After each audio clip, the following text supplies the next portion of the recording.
Are you ready to live the life you love, the life you were created to live? Then welcome to Outside the Pulpit. I'm your host, Lisa Metter, and you've just stepped into a space where faith meets mindset and personal transformation fuels real-life conversations. If you're navigating growth, leadership, or life's challenges beyond traditional spaces, then you're in the right place. As a minister and certified life and goal coach, I'm here to remind you, today is the perfect day to win the war in your mind. You can break free from those limiting beliefs and boldly step into the life you were meant for. I am glad that you decided to click on this today, and we're going to start off right away with learning about the power of a well-managed mind. You're going to hear me say it more than once. And another thing you're going to hear me say is that you do have the power to create the life you love, the life you were created to live. I believe it with all my heart, and I want to share those concepts with you. I want to see you taking hold of these things in your life so that you can get the results that you want. I want to see you living the life that you want to live, that you were created to live. And I want to encourage you.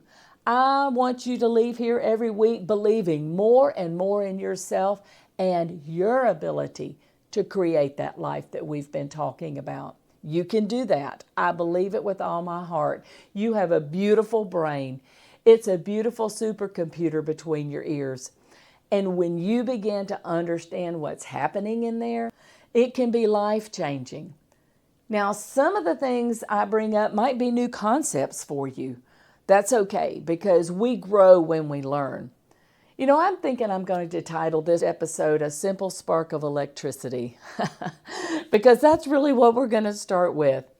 I want you just to grasp this simple concept, that a thought in your brain is just a simple spark of electricity.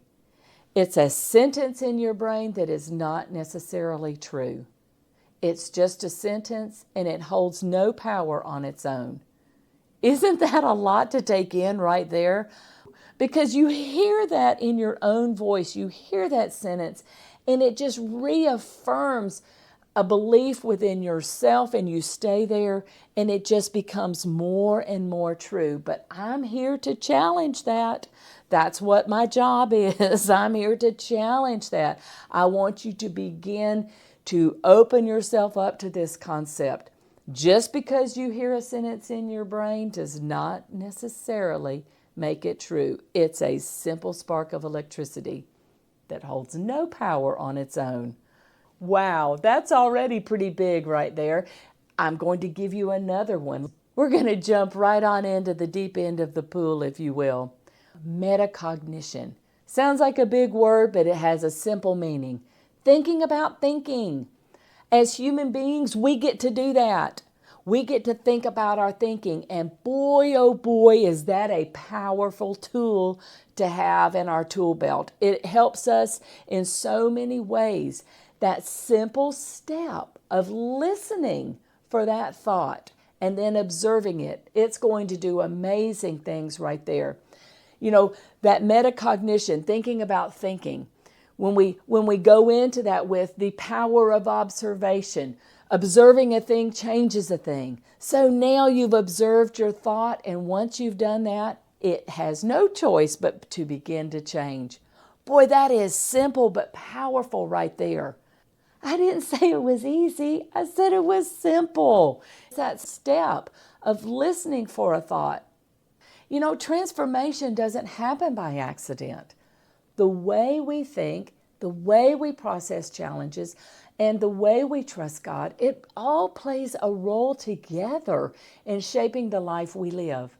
Faith and mindset, a lot of times they're treated as separate ideas, but in reality, they are deeply connected. One shapes what we believe, the other shapes how we apply it. Together, they create a powerful foundation for growth and change. For years, I was stuck in a cycle of despair and frustration. I would start something new, I'd feel really motivated, and then I'd slowly fall back into old patterns. And I thought the problem was me, right? I was judging myself, blaming myself. I thought maybe I wasn't strong enough or disciplined enough. But the truth was my thoughts were shaping my reality. I treated every thought as fact. I treated them as truth. Scripture tells us in Proverbs 23:7, as a man thinketh in his heart, so is he. Now let me just bring this home for you. This is where the rubber meets the road, as they say.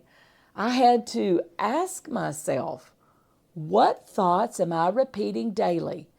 Are they aligned with truth, or are they holding me back? I just was letting these thoughts run unchallenged in my mind. And for a long time, one thought echoed relentlessly, and that was, nobody cares. That belief planted seeds of despair, unworthiness, and loneliness. And like any deeply rooted thought, it influenced my actions. I sought comfort in food.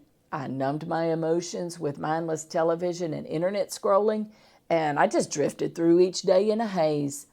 The results: weight gain, declining health, social isolation, and minimal productivity. I felt stuck. I felt trapped in that cycle, and I really just didn't know how to break it. One day, in a moment of deep frustration, I prayed, and I was asking God to help me find a way out. And that's when I heard that voice within that said, go back to what you know works. And that was really my moment of realization. I wasn't guarding my mind anymore. I had let negative thoughts run unchecked, shaping my reality without resistance. So I got up, I got my Bible, and I started looking for scripture to anchor my thoughts. Step by step, I began challenging that belief whenever it surfaced. And sometimes I would even say it out loud. I would say, that's not true. And I began looking for evidence, proof that in fact people did care.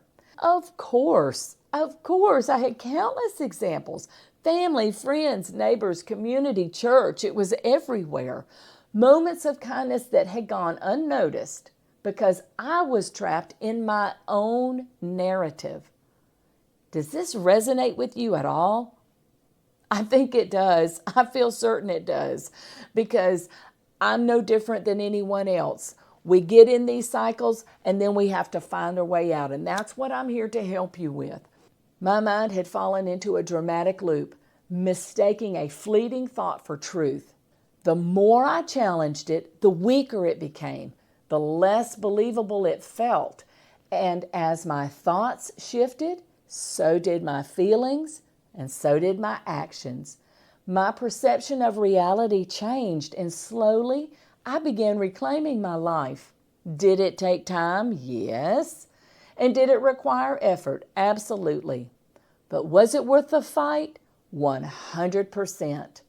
That simple shift, learning to challenge the sentences in my brain, was the beginning of transformation.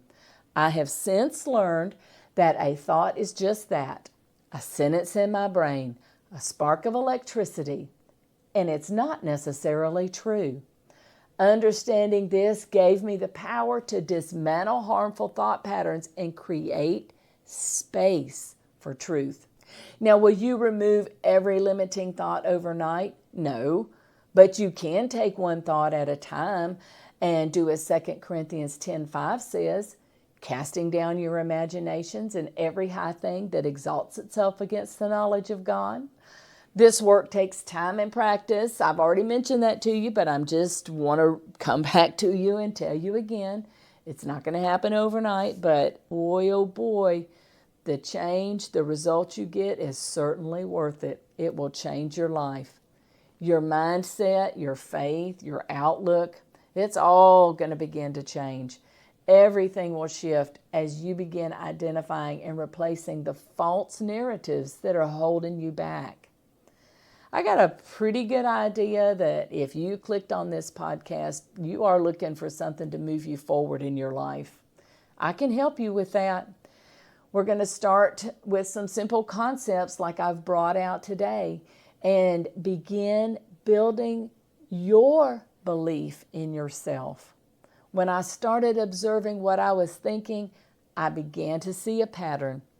Our thoughts create our feelings drive our actions, and our actions determine our results. I did a bit of study and research in it and had some training in this, and I've since discovered it's called the cognitive cascade. I like to think of it like a waterfall. It's a thought tumbling down to a feeling, tumbling down to an action, landing in a pool of results, which is the current state of your life. We've already covered a lot today. I can do a little recap here. I've told you about that a thought is just a spark of electricity in your brain, right? And it's not necessarily true. We've talked about the power of observation, how when something is observed, it changes. We've talked about metacognition, which is thinking about our thinking. And we've talked about the cognitive cascade, which is thoughts create feelings, which drive actions, which bring you the current results of your life. So, we've covered a lot. We have. But I want you to take it all in. I want you to just try to let these things absorb. I'm going to be repeating them. I'm going to bring these aspects in and others every week as we get together, because I am so confident that once you take hold of this, that you're going to see change. I am confident in it, and that's why I'm putting the effort into doing this. I do want to share a little something. I minister a lot to the women in Africa and by Zoom. We've been there in person, but right now I'm ministering remotely. Something that I do for them nearly every week is I leave them with homework. They always chuckle because they know I'm going to leave them with homework. So I'm going to leave you with some homework too. If you feel like you're ready, I want you to take a look at what's going on in your head. And I want you to ask yourself, what's one belief I've been carrying that doesn't align with what God says about me? Write it down. Just because you write it down doesn't make it any more true, doesn't give it any more power. Remember, these are just a string of words. They're sentences. They have no power on their own. But the power comes when your eyes see it, when your brain recognizes it, that power of observation. I want you to take that step, and then I want you to find a scripture that challenges that belief. Going back to the thought that plagued me so, which was nobody cares, the Lord gave me a beautiful scripture for that. And it's in 1 Peter 5:7. And it says, casting all your care upon him, for he cares for you. Boy, that was the confirmation I needed. That was just something that lifted my spirits. I was able to take a hold and move forward with that. Maybe you've been thinking, I'll never change. I challenge you to challenge that thought.